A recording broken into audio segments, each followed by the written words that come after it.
New York, NoMercyTV.com. Got an interesting story for y'all, man. Interesting story. This is about the first time I was going to do a rap battle. Like, I was actually going to do a rap battle. Now, let me give y'all some brief history. I do music. You understand? I, took a break for a little while to focus on, video and running the league and shit. But music is my thing. You understand? Been doing it for years. I'm 30 now. Been doing this since I was like, I've been writing since I was like 17. Been recording since I was 18. Probably got about 10 mixtapes. One day I plan on, doing some stuff with my music as far as like streaming. Probably condensing all my original stuff off my mixtapes, making like a best of project out of it, and then my first two projects, re-release them, probably add some new content to them and stuff like that. Do some updated visuals and everything. But I plan to get back in the music series. I was doing music, and one thing I used to do was like in the online forums that I used to, sign up on and post my music and everything. I wouldn't just be like the rapper that's like spamming my music. Like, I would create discussion posts, just discussing different things that hip hop. Let's say if we on a particular artist site, like if we on like a 50 website or like a Wu-Tang website, aside from just posting my music, I would create discussions, about the artist. I would be open about how I feel about certain things. So through that, not just the music, but through also, expressing my opinion and freely expressing my opinion, and going through different stuff on the sites as far as like, people get into heated discussions, and then people get offended, so they do something out of anger, and then how I talk crazy. I jump on posts bodying niggas and shit like that. And I developed a following off of, doing that. Not, people respecting my opinion. So, I would have artists sometimes that would challenge me. Like, mind you, I'm just doing music. You understand? But I would have artists, like, because of my opinion and how, people was rocking with me and stuff like that, I would then have artists that will make diss records about me. You understand? Now, mind you, I'm doing the music. I got people on the sites that's rocking with me and stuff like that. So they feel like by doing a diss record towards me, they get a little bit of attention. And all those artists I compete with, there's no shade to them or nothing like that, but a lot of them currently are, nowhere to be found. I respond, and then it's like, you understand? That's a whole different story. You know what I mean? Go check the Stand record, the Stand video that's on this channel right here. I could do the music, but I will bust your ass on this record. You understand? So leave me alone. You understand? For all the people that, that like mention me in battles and stuff like that, consider it y'all got off easy. You know what I mean? Like, if I done started going to a studio, making diss records about niggas, I would be smoking all of y'all. Like, y'all wouldn't even have battle careers right now, to be completely honest with y'all. You understand what I'm saying? Like, it just is what it is. So, being challenged by people and approaching those challenges head held high with my chest out, I come off victorious. So that was kind of my thing. I kind of developed a little following off of that as well. People knowing that I'm a step to the plate. You feel me? So, Twitter comes around, right? Twitter comes around. I get active on there, doing the same thing. Posting my music, but also engaging in, the daily discussion about, topics that's going on and shit like that. And once again, I develop a following. And also developed a little clique of people who, I don't want to say hate, but, a few people who, they'll follow you, but, whenever you post something, they trying to shade you and make fun of you and shit like that, little clown shit, you feel what I'm saying? And there's one dude who's my nigga right now, but you know, back then it was a different type of energy with us. And it was like people would go in on me on Twitter, and then like he'll say something and I'll see it retweeted on my feed, so I'd address it. I'm like, yo, like I always see you saying stuff about me, but it's like we don't follow each other, nothing like that. So it's like we don't really have no kind of connection. So I always wonder like where the energy was coming from. You feel what I'm saying? And I guess it's just, you know, just seeing me on his feed a lot and, you know, different little dumb shit that was going on, you know. Of course, if these are the people that he's rocking with, he's gonna comment on it. You feel what I'm saying? So me and him start going back and forth a little bit, right? So once it became known that, you know, we was both in the battle rap, he challenged me to a battle. So I start preparing for the battle. At this time, I want to say this is 2010, 2011, possibly 2012, around that time. You know what I mean? Way before I had a league. But he challenged me to the battle. Now, we were going to do 2 rounds, 3 minutes each. You feel what I'm saying? Because I wasn't used to battle format. Like, I had watched battles around that time. But, you know, like I said, I grew up on Smack DVD. So I'm familiar with the battle format. But as far as me actually doing a battle, like, I had never done that before. So, when he said the 2-round thing, like, it wasn't weird to me. Like, when I look back now, I'm like, yo, 2 rounds. Like, you know what I mean? I'd been dumb as hell. But, at that time, I'm like, okay, this is enough for me to, you know, write, remember, and stuff like that. So, I'm preparing. Like, I wrote my 2 rounds. You can ask my man Chuck, like, me and him, every single day, going outside, we'll do something like, we from 159th, we'll walk to 125th, and he'll tell me, yo, spit your round. Like, you feel what I'm saying? Like, you know, practice your shit, like, rehearse your shit. And I would have to, you know, my shit on the spot. And I was really getting used to, you know, memorizing my rounds and my material. Like, we would go to the park. I would act as if I'm battling him. He would be doing different stuff, like he'd be getting in my face. He might have his phone go off, you know, just to see how I perform when possibly being like distracted and stuff like that. You know, something to really ready me for getting ready for a battle. So I got to a point I was ready to go. You feel what I'm saying? I can even give y'all one of the standout bars, at least what I thought was standout or what would have been dope at the time. I kind of had a Manhattan borough scheme. It was something like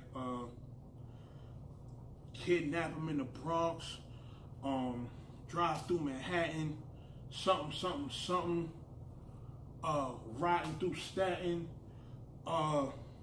get out, open the trunk, let off the chopper, they're gonna find Chris dead in the truck like Big Papa, like something like that, cause his name is Chris. You know what I mean? So that was one of the bars I had, which now it probably wouldn't be that fire, but I felt like at that time that would have been something that would have been dope. Especially like the whole performance and the way I was flowing and everything. Like, I think that actually that battle would have been fire. You feel what I'm saying? But the way this battle was gonna go, like, it was really gonna be an event. Like, now at the time, I wasn't familiar with leagues. You feel what I'm saying? He just said that he was gonna get the battle set up. He had the venue, stuff like that. And this is the crazy thing. Like, my mindset at the time was on some, like, I don't want to say it was on some knucklehead shit, but I knew what was going on. Like, as far as like where the venue was, a lot of y'all not familiar probably with Patterson Projects in the Bronx. You feel what I'm saying? That's shit go down over there. You feel what I'm saying? And it's been like, it's a couple niggas that I knew that, you know, had beef with niggas and shit over there. So, you know, I kind of felt like we might have been walking into something, but at the same time, knowing me, knowing who I am, and, you know, the people that I be with and what I was bringing to the table, I'm like, you know, I really didn't have no reason to be scared enough. You feel what I'm saying? Like, we gonna do this battle and let's do this battle, but if it comes to some dumb shit, then it is what it is. And I just remember like walking around my hood, like Colonial Projects, like everybody I was running into, yo, I got a battle coming up, y'all got a battle coming up. Mad people were saying it was coming through. Now, here's the funny thing. The battle was supposed to be damn near a battle event because it was going to be me versus Chris Lewis. He was going to pick 2 of his Bronx niggas, and I had 2 of my Harlem niggas that was going to battle. And they from the east side. Like, one of my men, shout out my dude, Tay Montana, he was going to be one of the dudes that was battling, and he had one of his men that was going to battle. They from the east side. I want to say from Jeff. I think he's from Jeff. You feel me? And it was going to be like a 3-on-3 type thing. Not like a 3-on-3 battle, but, you know, a team. It was going to be an event. You know, 3 different battles, but it's Harlem pretty much versus the Bronx. You know, and I was going to pull up deep. Like, I had a whole stash of money set to the side. Like, I had, I'm not going to bullshit you. I probably had like 40 or 50 people alone coming with me. You feel me? As far as like family, friends from the hood, like, you know, people I grew up with, went to different schools and shit with. So I was coming, like, if you know cabs, like 40, 50 people, I'm coming like 10, 11 cabs deep to that battle just off me. Like, that's not even counting Tay and what him and his mans is going to bring from the east side. So we was going to be in there super deep. You feel me? And the battle wound up not going down, man. Battle wound up not going down. Now, the reason it wound up not going down was because pretty much, and Chris my man, you feel what I'm saying? Like, he know he my nigga now, but at the time, you know, he was doing his part as far as, you know, selling the battle, me and him going back and forth on Twitter and shit like that. And the reason I wasn't saying much was because I had a lot to say during the battle. You feel me? Like, as far as, like, even with the venue that we had in Patterson, I come to find out who really owned the venue. Like, I asked a nigga that was from over there, yo, you know this spot? He like, yeah. I'm like, no bullshit. I showed the nigga a picture of Chris and all that. He like, yo, son, on the barbershop. I'm like, word? Okay, I see what this nigga's trying to do. So, you know, he got me coming to pretty much his venue that, you know, his people was fucking with and shit like that. So I had bars and shit about that in the battle as well. So it was going to be a dope setup. Like, it would have been like, that shit, at least I look at it like it would have been legendary. Like, to the battle rap community, it probably would have been like just another battle because neither of us was known in the battle rap community, like on a big level. But to me, I think it would have been a dope experience. But long story short, he wound up finding out some information about me, and he found out about family members, right? And he kind of got ahead of himself, and he tweeted a name. And when that name got tweeted, I was like, oh, nah, we're not battling no more. You feel what I'm saying? Because it was somebody who, you know, God bless the dead, that passed away, you know, and I don't hold it against him. Like, looking back at it, I don't hold it against him because he's just going off of information that he found. So I'm pretty sure he didn't know. But I'm like, okay, I understand you tweet this out, number one, which is already a bad thing because this is a public thing. But the person he mentioned, it's like, this was like a highly respected person where I'm from. like a person who people really look up to, who done did shit for people. And it's like, with the people that I'm bringing with me, you know, at this time, battle rap isn't that thing that everybody knows is just a show. It's not serious. So in a small room battle like that, and with the people I'm bringing with me, like, I already know their mindset. So when we doing the battle and that name get mentioned in a bad light, I already know where their minds is going. And it would have just been a catastrophe in that bitch. Like, who knows what would have happened? Who knows where I would be right now? You feel me? So pretty much, I start saying some things to him. He starts saying some things, and we going back and forth. And now it's like, okay, battle's off. So we wound up DMing each other and, you know, just, you know, squashing the whole issue, because it almost got to a point where it was beyond battle rap.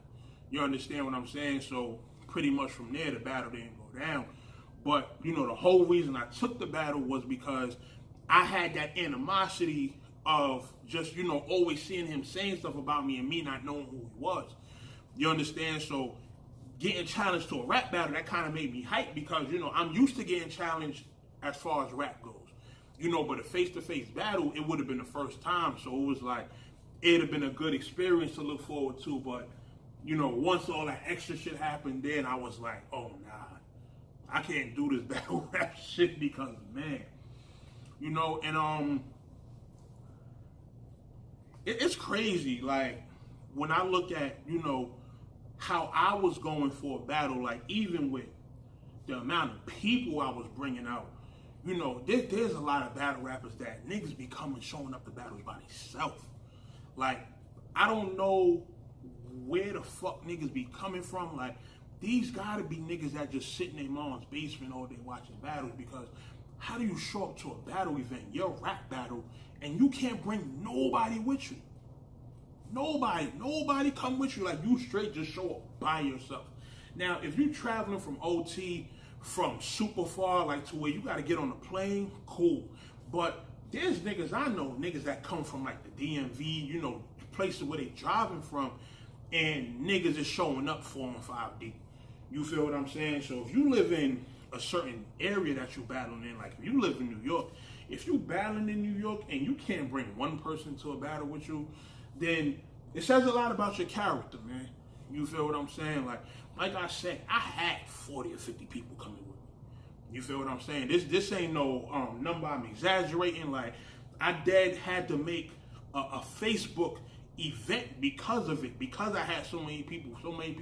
Like, that's why I got on Facebook in the first place, because I was telling so many people, and people kept saying like, yo, you got Facebook? I'm like, yo, what the fuck is up with this Facebook shit? So I had one already, but when I really started fucking with it heavy was around that time. I created the event, and I seen, oh, okay, you know, people was in there commenting and talking about it and shit like that. So, you know, that was my experience with about to have a rap battle. You feel what I'm saying? So that was just one of my stories I wanted to share, man. If y'all got any questions or whatever, holler at me, hit me in the comments. And y'all know I always respond. All y'all hating ass niggas, I be smacking the fuck out y'all in the comments, man. Leave me alone. You feel what I'm saying? Like, you know, and it don't be no ill intentions, but some of y'all be getting real disrespectful in the comments, man. But I like that shit though. Keep that energy, because one, I'm gonna respond in the comments, and two, if I ever see y'all niggas at an event, No Mercy Trap New York, NoMercyTV.com. I'm out of here, bitch. Bye.